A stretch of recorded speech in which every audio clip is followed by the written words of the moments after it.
What's up, guys? Welcome to Daily Dose of Reddit. This is your host, Zach, and today's subreddit is r/EntitledParents. This story is called, "No, I won't give your 4-year-old daughter a rabbit for free." First, a bit of information so this makes more sense. I breed rabbits. I raise a few different breeds primarily for my dinner table, but also for showing and supporting other breeders and 4-H or FFA kids needing project livestock. I rarely sell pets and never advertise them as pets. On the rare occasion I get a pet inquiry, I'll sell only a rabbit that's suitable for petdom, friendly, not aggressive, and most importantly, if the inquirer seems like they've researched rabbit ownership and agrees to return the rabbit if for some reason they have to rehome it. I never sell rabbits for holidays or birthdays. I am picky with pet homes, as the life of a pet rabbit can go one of two ways. They're loved and kept for the entirety of their lives, or they're bounced around from home to home when the novelty wears off, and eventually end up in a shelter or as a bait animal, or as someone's dinner. Okay, on to the story. Here's the cast. Entitled mother.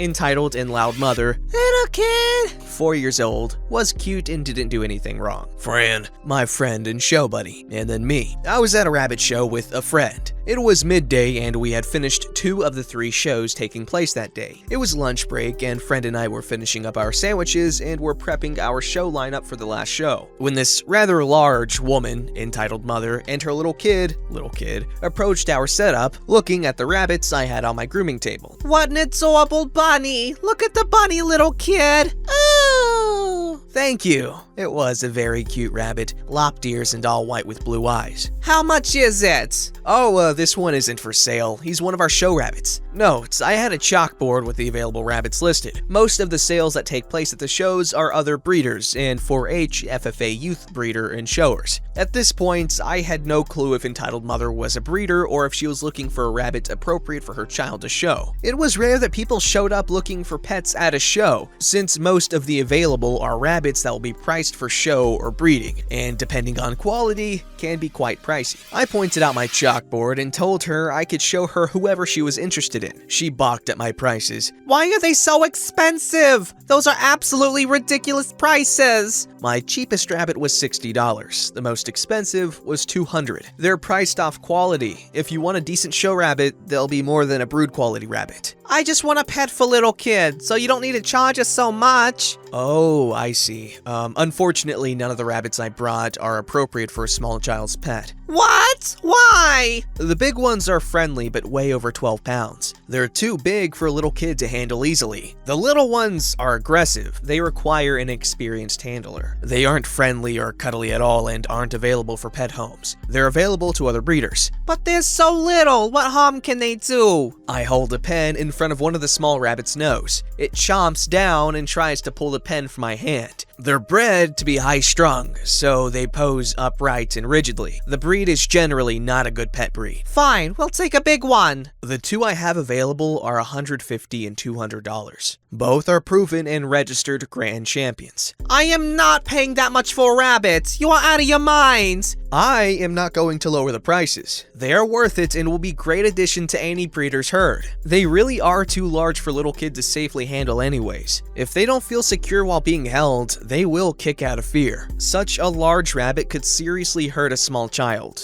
There might be other exhibitors selling rabbits more appropriate for your daughter and at a pet price. At that moment, one of my breeds was called over the megaphone. Lunch break was over. I scooped up the rabbit off the grooming table and started to move towards the show tables. "Excuse me, I need to put my rabbits up. The judging is starting up." Entitled Mother ignores me. "I don't understand why there's so much. You should just give little kid a rabbit because she'll love it and give it a good home." Little kid was looking at the rabbits in transport cages, clearly enthralled by all of them. She seemed particularly interested in the small, high-strung ones. She was being good though, not touching and not whining to hold any of them. "I won't give away any of my rabbits. Excuse me." "I'm trying to do business with you. You're gonna brush off a paying customer? That's incredibly rude. I can see why no one has bought any of your rabbits. You're being a selfish bench." "Listen, lady, this is a rabbit show, not a pet store. I'm an exhibitor, not an employee. I don't have to sell anything to you. I didn't have to explain to you why none of my rabbits would be a good match for you, and I most certainly don't have to lower any of my prices for someone claiming they're not worth it because they aren't educated enough to know a purebred from a mutt." Go look on Craigslist if you want a $20 rabbit. You won't find that here. I do not deserve to be called names because you think you're entitled to other people's time and property. Now, I need to get my rabbits up. Get out of my way. She muttered some insult, which I didn't clearly hear, but I ignored her. I spent the next 15 minutes or so taking the rabbits to the table and watching the judging. All of a sudden, I hear a blood-curdling scream coming from the direction of my staging area. I look over to see entitled mother flailing about with a tiny rabbit latched onto the squishy part of her fat hand, between the pointer finger and the thumb. She's screaming bloody murder, understandably, as rabbit bites hurt, and pulling the rabbit from the hind end. My friend is trying to grab the rabbit and not having any luck since entitled mother is flailing about like a fish. I'm pissed. I'm also mean when I'm angry, and I'm seeing red. We have clip-on notices on the transport cages that clearly say, "Do not touch" and "I bite." This moron went into my cages while I wasn't looking and tried to remove one of my rabbits. I was ready to punch this sow of a woman. I run to her, grab her by the wrist, and scream at her to hold still, otherwise she'll never get the rabbit off. She's obviously in pain, little kid is crying from the commotion, and friend is looking pale and wide-eyed at the whole ordeal. The rabbit is breathing hard, bleeding from his rear feet and not letting go. I do the only thing I can think of and shove my pen into the side of his mouth, pushing against her hand to pry him off. She screams and tries to jerk away, which makes me snarl, a very angry, "Hold the frick still! You're hurting me!" "Do you want him off or not? I'm trying to help you. I told you they were aggressive! You did not have permission to touch any of my rabbits!"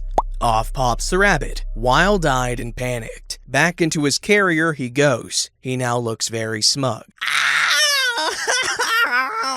She's bleeding everywhere. "I'm going to sue you! Your rabbit attacked me!" "I told your stupid asterisk that they were aggressive! You had no right to touch any of my rabbits! There's a sign on his cage that says he bites! Can you not read?" Friend is on the phone with the police. "Yes, I'd like to report an attempted theft and need someone here ASAP." "Yes, get the cops here. Your rabbit assaulted me. You brought a rabid rabbit to a place where there are children. It could have maimed my child." "Only if she had broken into my cages like you did. What kind of example are you setting for your kid?" "Frick you!" At this point, the show secretary leads entitled mother and little kid off for some first aid, and I check over my rabbit. The stupid cow had thrashed him about so hard that all 4 toenails on both hind feet had broken off and were bleeding. According to friend, the entitled mother refused to leave after I took my rabbits up to be judged, and had been grilling friend about the rabbits and the prices. When another of our breeds was called up, friend had started to bring those rabbits up. In about 20 seconds of being unobserved by one of us, entitled mother had thought it would be a good idea to steal one of the small rabbits. Our neighbor had watched her open my cage and grab the rabbit. Fortunately, she picked one of the meanest ones we have, and being an uneducated fool, picked him up by grabbing him by the chest and back, right in biting range. The cops showed up and took our statements, and then her statement. I showed them the bloody back feet of my rabbit and informed them I wanted to press charges for damaged property. Since rabbits qualify as livestock in my state, damage of property was all I could press for. Animal control was also called, and she was cited and charged with animal endangerment. Unfortunately, the wounded rabbit's toenails grew in white, so he can no longer be shown and his value dropped. She ended up paying me the full cost of the rabbit and has a ban from all rabbit shows with the club that put that particular show on. She undoubtedly has a nasty scar to show off as well. I guess there's not much to be said here that you guys don't already know, but goodness gracious, people are stupid.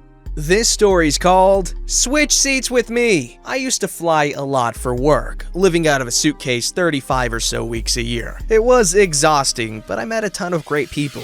This story is about one who wasn't. A lot of people think the big benefit of flying a lot is the miles, and miles are great, but when you fly often enough, the real benefit is the status program. The airline I flew most often had a program where they would give free upgrades to first class. The airline would sell as many first class seats as they could, and if there were any unsold, would give them away to the most frequent flyers. Often, I'd get the upgrade a day or two in advance, but sometimes I would be on standby for the upgrade, especially for US cross-country flights, and have to wait until shortly before boarding. So I'd have a coach seat, and if something opened up, they'd call me up shortly before boarding and upgrade me, which is what happened this time. The gate agent called me up and, with a smile, says, "Good news, OP. Looks like we can upgrade you." We had a pleasant conversation. I thanked her and took my seat. Unbeknownst to me, we weren't the only two people paying attention to that exchange. Boarding begins, and I settle into my window seat. Nobody sits next to me, and with first class boarding first, that probably means nobody is sitting there. Perfect. I can spread out a bit while I work. About 10 minutes go by when a woman with a child in tow stops by me. She says, "Excuse me," and gestures at the folder I had put on the aisle seat next to me. I apologize and pick up my folder, and her son sits down and she says, "You need to change seats with me." Poor manners, but whatever. Switching seats on a plane happens all the time. I figure she and her kid were separated for whatever reason. It happens a lot with upgrades, and obviously want to sit together. No problem. Okay, where's your seat? She hands me her boarding pass, 26F or something. Assuming she had gotten upgraded but handed me the wrong boarding pass, I said, "This is your coach seat? Where are you sitting up here?" "There," she says, pointing to my seat. "No, I mean, what is your assigned first class seat?" "I am going to sit with my son." "No problem. What is your first class seat and I'll move." "Look, there was a mistake in upgrades. We have these seats." I start to talk again and she snaps, "Why are you being such a butthole?" This gets the attention of the flight attendants. I don't know if Reddit has a flight attendant horror story subreddit, but it should, precisely for people like this. The flight attendant comes over. "Is there a problem?" "Yes, he won't change seats with me." "Sir?" she says with a puzzled look on her face. "I will, but I'd rather not sit in 26F after I've already been upgraded." "Okay, can I see everyone's boarding passes?" Mine reads 5A, hers 26F, her son's 26E. "Ma'am, you and your son are in row 26. This is a long flight and we've been up for 2 hours already. You guys give away these seats, you should give them to us. Those seats aren't big enough for normal people." I resisted the urge to ask what basis she has for considering herself normal, and noticed that a line had formed in the aisle because nobody could squeeze by her and get to their seats. "Ma'am, I'm sorry, but you'll need to sit in your assigned seats." "No, we want an upgrade. I fly with you every year." "And we appreciate your loyalty, ma'am, but we're boarding and we need everyone to take their assigned seats." At this point, some folks in the aisle began complaining and telling her to take her seat. "Look at him and how he's dressed." I was in jeans and a sweatshirt, my usual travel attire. "He doesn't belong here." Just then a voice from the aisle shouted, "You don't either, lady! Take your seat!" The flight attendant fought a smile, while I just bursted out laughing, which only enraged entitled parent further. Somewhere during this, the other flight attendant called into the flight deck, and a flight deck officer emerged, squeezing by the passengers. "We want our free upgrades." Flight deck officer asks flight attendant, "What seems to be the problem?" "He won't switch seats with me." "This passenger and her son won't sit in their assigned seats, 26E and 26F. "Ma'am, you need to take your seats." Entitled parent, now louder than ever. "No, we want our free upgrade." "Ma'am, if you want to reach destination, you need to be in your seats right now, because interfering with the flight crew means the police get involved and nobody wants that, do they?" She yanks her son out of the seat and storms back, to applause from the rest of the passengers. The guy sitting on the other side of the aisle turns to flight attendant and flight deck officer and says, "Whatever they pay you guys, it isn't enough." The rest of the flight was quiet and uneventful. While I was off the plane long before her, we crossed paths at baggage claim. She called me a butthole under her breath, and in one of my less than proud moments, I turned to her kid and said, "Don't be like mommy." Edit. The kid was quiet throughout the scene, and I didn't see his reaction to this because my focus was almost exclusively on the crazy lady. He was probably 6 or 7. Mom didn't use him as an excuse to board early, so he couldn't have been too young. Oh my gosh, people like that are so gross. Like, ugh, poor people. I'm kidding, guys. Don't forget to like, subscribe, and hit that bell to never miss an episode.